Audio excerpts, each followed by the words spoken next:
तो hey guys, tales of worlding out series के एक और कमाल की वीडियो के अंदर आप सभी का स्वागत है। और जिसने भी अभी तक पिछले एपिसोड को नहीं देखा वो जल्दी से चैनल पर जाकर देख लो। और क्या आप लोग डीमन स्लेयर की लेटेस्ट मूवी के लिए एक्साइटेड हो, मुझे कमेंट में जरूर से बता दो, क्योंकि उसके एक्सप्लेनेशन की जो वीडियो है वो होने वाली है करीबन 40 से 50 मिनट की। इसीलिए डीमन स्लेयर के लिए एक कमेंट और इस वीडियो को हाइप जरूर से कर देना। तो जैसा कि अभी तक हमने इस सीरीज के लास्ट एपिसोड में देखा था कि चिनमू उस ब्लू बुल को पकड़ने के लिए बनाता है एक जहरीली गैस को, जिसमें वो कामयाब तो हो जाता है, लेकिन उसने गलती की होती है अपने फॉर्मूले को उन डॉक्टर्स को बताकर, क्योंकि उन लोगों की गलती की वजह से पूरी की पूरी इंपीरियल एकेडमी ही बेहोश हो चुकी थी। वो तो अच्छा हुआ जो कि सुप्रीम एल्डर सभी लोगों को बचा लेते हैं। और साथ ही साथ हमें इसके लास्ट में ग्रैंड माँ को भी दिखाया गया था, जो कि इसी एकेडमी के अंदर ही है। और अब ये कहानी इस एपिसोड के साथ में एक नया मोड़ लेने वाली है। और मुझे बहुत ही दुख के साथ में कहना पड़ रहा है कि इस सीरीज के केवल 3 ही एपिसोड बचे हैं। तो इस पार्ट की शुरुआत होती है हमें मास्टर्स के हॉल को दिखाते हुए, जहाँ पर सभी लोगों के बीच में एक ही मीटिंग चल रही थी। और ऑब्वियसली क्योंकि इन सभी के हेड होते हैं सुप्रीम एल्डर, उन्हीं के सामने बाकी के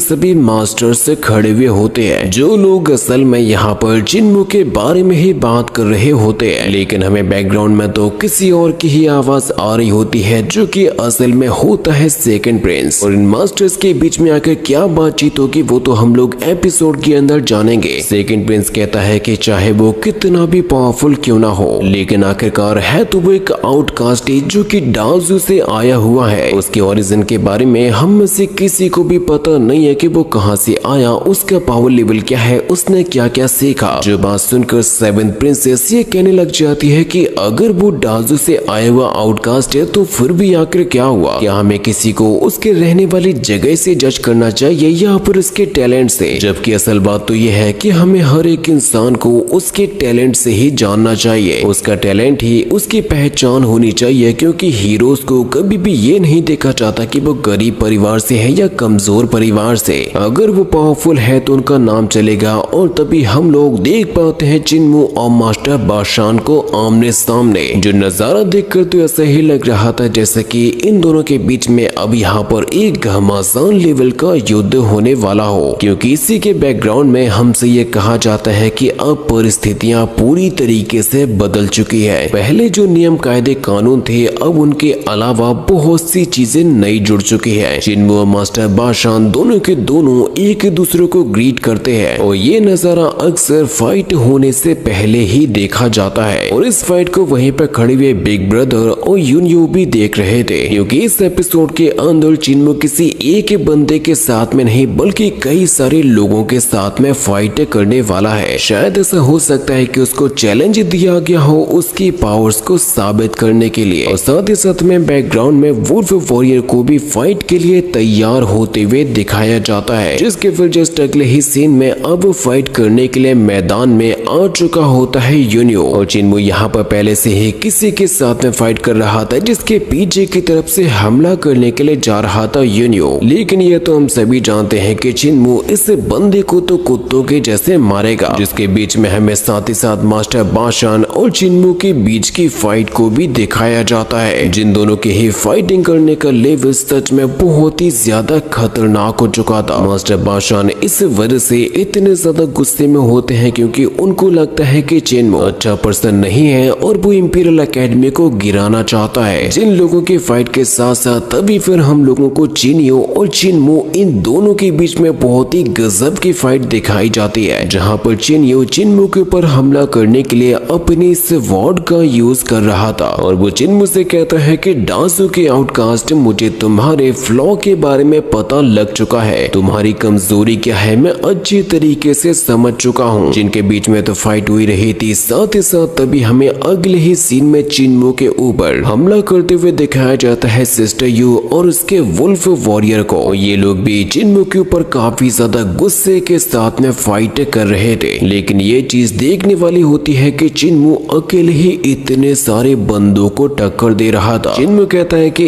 इस बार मैं तुम लोगों को इस तरीके से हराऊंगा कि तुम लोग कभी दोबारा से मेरा सामना करने के लिए भी नहीं आओगे। जिन लोगों के साथ में वो फाइट करते हुए उनकी हड्डियां तो चटका ही देता है, साथ ही साथ हमें वे योंग को नीचे गिरते हुए दिखाया जाता है और शायद ये भी जिन्मू के साथ में फाइट कर रहा होगा। लेकिन जिन्मू की एबिलिटीज इतनी ज्यादा कमाल की होती है कि अभी तक उसके सामने कोई भी टिक नहीं पाया है। और जिन्मू पीछे मुड़ते हुए किसी बंदे से ये कहने लगता है कि अगर तुम्हें मेरे बारे में पता लग ही चुका है तो मुझे इस बात से कोई भी फर्क नहीं पड़ता, जो कि हो सकता है कि शायद किसी अपनी कमजोरी के बारे में बात कर रहा हो। जिन्मू के काफी शानदार नजारे के साथ में यह ट्रेलर वीडियो भी खत्म हो जाती है।